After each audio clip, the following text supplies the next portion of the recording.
Hey everyone, welcome back to the Poplar Report. We have a whole bunch of radioactive news stories today. There's a lot coming out about missing items here and there. Minnesota's Monticello nuclear power plant is missing about 400,000 gallons of radioactive water that kind of spilled. This has not reached the Mississippi River, but it is obviously of concern that radioactive material is being spread in liquid form all over the site. They are working on trying to clean that up. In addition to that, in Libya, they managed to misplace about 2.5 tons of uranium. Now, this is uranium ore concentrate. It's not enriched uranium, but it could be enriched using bombardment. Not to get in too much on how to build your own toys, but with enrichment, this could be used for a nuclear weapon, and that is obviously a concern. Of course, where did this 2.5 tons go? Did it get sold to the highest bidder on the black market? Did it get sent to our favorite Iranian country, Iran? Who knows? It could have been sent to North Korea. Who knows? Nobody really knows where this 2.5 tons of uranium ore has gone to, but it is definitely a concern.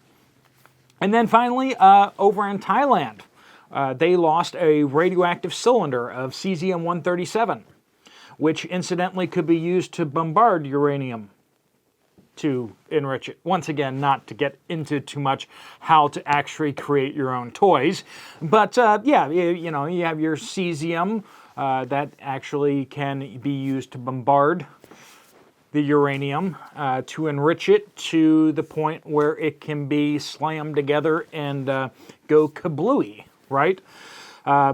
This 55-pound, 12-inch cylinder in Thailand.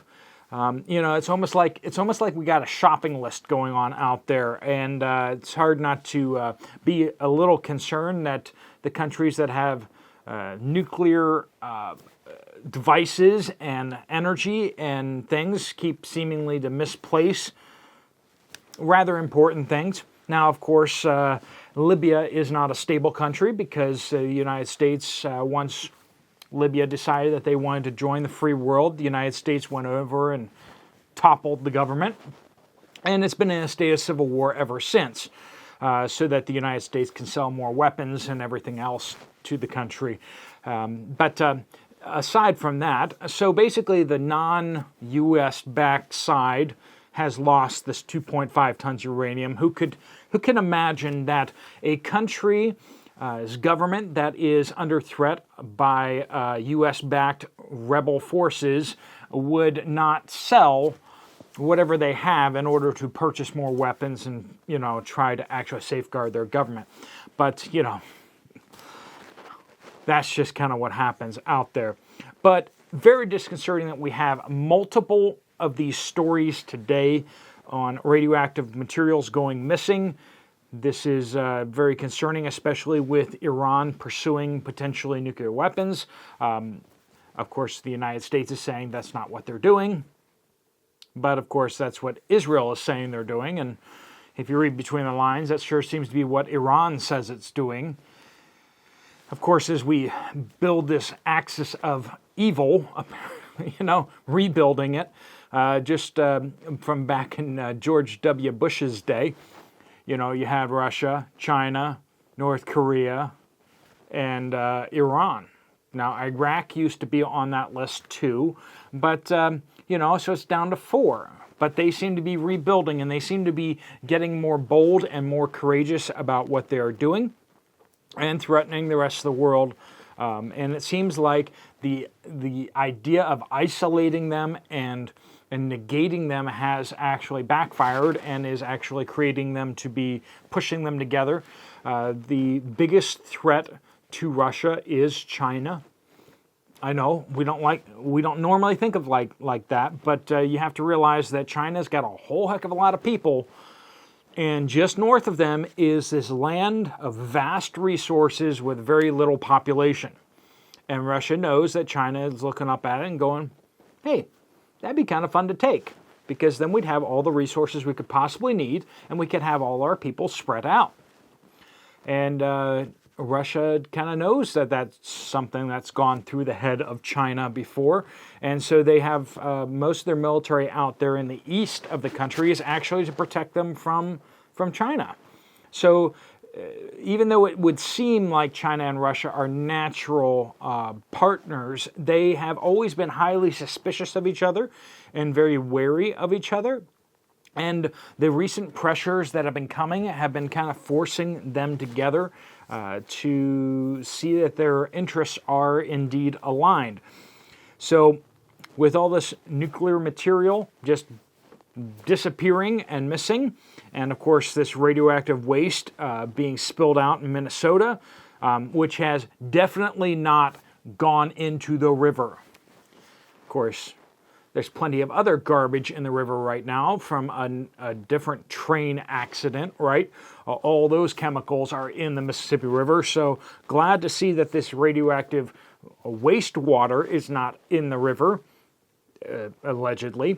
But there's plenty of other garbage in there from other mismanagement. All right, folks, just be paying attention to what's going on around you, what's happening at any kind of sites that are dealing with radioactivity, power plants, rail yards, railroad lines, just being aware of what's happening. I think that over the last number of weeks, we've been having our eyes open to how many derailments happen inside the United States. And as we've been kind of tracking that, I haven't jumped on every single rail derailment, and I think that that we shouldn't necessarily jump on every rail derailment because it's actually a regular, relatively common thing that happens in the United States. Typically about 2 derailments per day is typical. Now, we will continue to focus in on the hazardous materials derailments and issues that are a big deal out there.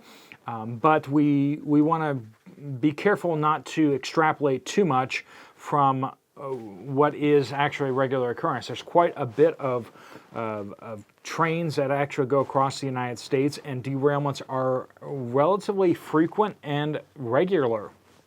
Now, I believe that due to a lot of this issues with maintenance, they have become more regular than what they have, but we haven't yet gotten new stats out that can really back that up. We're trying to track that and trying to get a feel for how much of this is just us suddenly noticing the derailments versus us actually seeing more derailments. So I am looking at crunching those numbers a bit more in the coming days here, and I will let you know the results of that. To, are we actually seeing more derailments, or is it just us noticing the derailments that have always been happening? But nuclear waste should not be disappearing. That is something we know for sure, and what will it take to make a bomb should not be disappearing anywhere in the world, especially 2.5 tons of uranium. That is super concerning. All right, folks, if you found this video to be useful or helpful, you might want to check out this other video right here. I'll see you over there, or I'll see you later. Steve Poplar out.